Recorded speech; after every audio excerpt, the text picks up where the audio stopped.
Баршаға сәлем достар. Достар, бүгінгі бейнемізде исходный код киносына шолу жасаймын. Алдымен лайктарыңызды аямай басып, арнаға жазыла кетіңіздер. Ал мен шолуды бастайын. Капитан Стивенс Чикагоға бара жатқан пойызда есін жияды. Капитанның басы айналып мұнда қалай келгенін білмейді. Капитанға қарама-қарсы бір қыз отырып, оны Шон деп атайды. Және өзіңді біртүрлі ұстап жатырсың деді. Капитан Стивенс Шон емес екендігін, ол ақштың ұшқышы және Афганистанда тапсырма орындап жатқанын айтты. Жауап ретінде қыз жай ғана күледі. Қыз оның досы әрі әріптесі Шон әзілдесіп жатыр деп ойлайды. Стивенсті айнадан көрген өзінің емес, өзге ер адамның бейнесі мүлде қорқытып жібереді. Ол шошып әжетханаға барып, бейнесін көрмегеді. Айнадан Стивенге бейтаныс ер адам қарап тұрады. Ол қалтасын тексеріп, жүргізуші куәлігінде айнадағы ер адамды көреді, және оның есімі Шон Фентрес екенін білеміз. Бейтаныс қыз ер адамды тыныштандырмақ болады. Бірақ пойыз жарылып кетті. Капитан Стивенс іші қара түнек капсулада қауіпсіздік белдігі тағылған күйде есін жиды. Оның миында белгісіз бір естеліктер жүріп өтеді, және жоғарыдан бір әйелдің дауысы естіліп жатыр. Капитан тағы да қайда екенін түсінбей, оның соңғы есінде қалғаны бұл Афганистандағы миссия болатын. Мұнда әскери киінген әйел капитанның жадын қайтаруға әрекет жасады, және ол әйелдің есімі Гудвин екенін есіне түсіреді. Капитан өзін әкесімен байланыстыруды өтінді, бірақ Гудвин қолынан келмейтінін айтып, одан соң жарылыс жайлы пойызда не болғанын барлығын айтып беруді сұрайды. Стивенс ештеңе есіне түсіре алмаған соң, Гудвин оны қайтармақ болып бомбаны табуды бұйырады. Бірақ капитан оны симуляцияға салып қойды деп ойлап қарсыласады. Оған қарамастан Гудвин оны пойыздың сол вагонына Шонның денесіне қайта қайтарады. Стивенс виртуалды айналаның қалай құрылғанына қарап таңғалады. Бірақ таңданып отыруға уақыт жоқ. Себебі оған 8 минут берілді. Капитан орнынан тұрып, әрбір жолаушыға қарап, олардың айырмашылығын саралай бастайды. Алдыңғы жолы бомба қай тараптан жарылғанын есіне түсіріп, бомбаның туалетте жасырылғанын түсінді. Ол тар кабинаны тексеріп шығады. Сөйтсе бомба вентиляцияда жасырылған екен. Ол Гудвиннен нұсқау сұрайды, бірақ ол жауап бермеді. Сонда Стивен қауіпсіздік қызметінің мүшесі ретінде өзін таныстырып, вагондағы электронды құрылғыларды өшіруге кеңес береді. Осылайша вагонда шум басталады. Тіпті капитанға бір жолаушыны ауруға тура келді. Бірақ бұл да көмектеспей, пойыз қайта жарылады.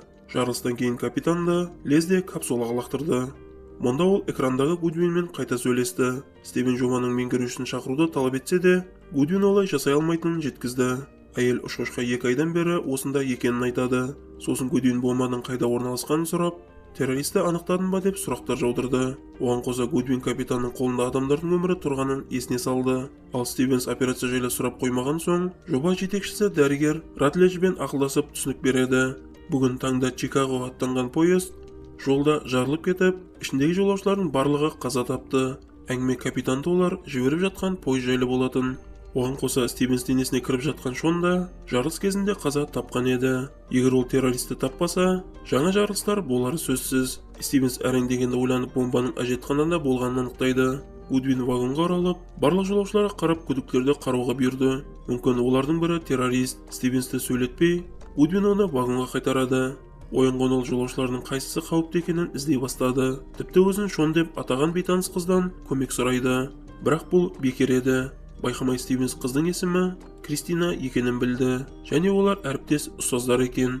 Стивенс қобалжып қорықтырған ер адамның жақын станциядан түскенін байқады. Кристинаны жарылатын пойыздан құтқару мақсатында Стивенс қызды сүйіп алып өзімен бірге жүруді өтінді. Олар біртүрлі жолаушының қайда баратынын анықтауға асығады. Кристинаны вокзалда қалдырған ер адам күдіктіні тоқтатып терактың алдын алмақ еді, бірақ оның қолынан келмейді. Сол сәтте алыста пойыз жарылған болатын. Капитан күдіктіні шатастырғанын аңғарды, және жолаушы екеуінің арасында төбелес орнап, капитан пойыз астында қалып капсуласына оралады. Капсула ішінде қыс болып жатқандай суық еді. Стивенс Гудвиннен көмек сұрайды, бірақ ол үнсіз. Ол дәрігермен ақауды дұрыстауға тырысып жатыр.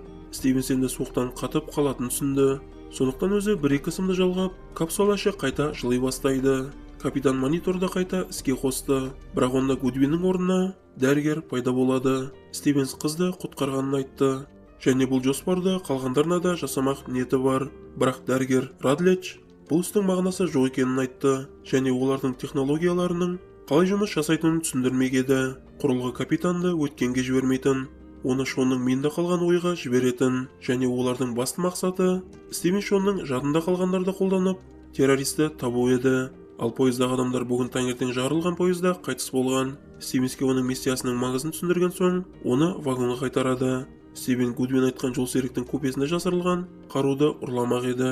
Оның көмегімен ол жолаушыларды тергемек, бірақ оны жолсерік ұстап, шокермен есінен тандырады. Стивен есін жиғанда кеш болатын. Оның қолы байлаулы, ал Кристина қасында отыр еді. Біраз әңгімеден соң пойыз қайта жарылып кетеді. Капсулада пайда болған Стивенс әкесімен байланыстыруды талап етеді. Бірақ бұл идея Гудвинге ұнамады. Егерде капитан тапсырманы орындайтын болса, ұйымдастырып беруге болатынын айтады. Гудвин капитанды вагонға қайтарды. Вагонда Кристинаға капитан өзі жайлы мәлім етті, интернеттен қарауды тапсырады, және өзі күдікті жолаушыларды тексеруге кетті. Бірақ бұл тактика сәтсіз болды. Себебі ол тек жолаушыларды шошытады. Капитан әйелден телефонын қоңырау шалушын сұрап, өзін ұстап отырған капсуланың қайда екенін анықтады. Қоңырау кезінде Кристина капитан Стивенс 2 ай алдын Афганстанда қайтыс болғанын жеткізді. Капитанның көзі бұлдырап, шынайылықтың картинасы ауысып, естеліктеріне батып кетеді, және өзінің бірге қызмет еткен әріптестерін көреді. Ақаудың кесірінен капитан капсулаға оралды, және Гудвинге өзінің өлімін көргенін айтып, мұны растауды сұрайды. Әйел капитанның расында өмірден озғанын айтты, бірақ оның миының бір бөлігі жұмыс жасап тұр, ал мониторы бар капсула жай ғана иллюзия екен. Оны Гудвинмен сөйлесу кезінде бір жерде болу үшін Стивенстің миы ойлап тапқан еді. Оны естіген капитан қорқады, және оның капсуласының көлемі ұлғайып бастайды. Дәрігер оның істеп жатқандарының барлығы өзге шынайылықта болып жатқанын айтты, бірақ бұл шынайы өмірге пайда алып келетін.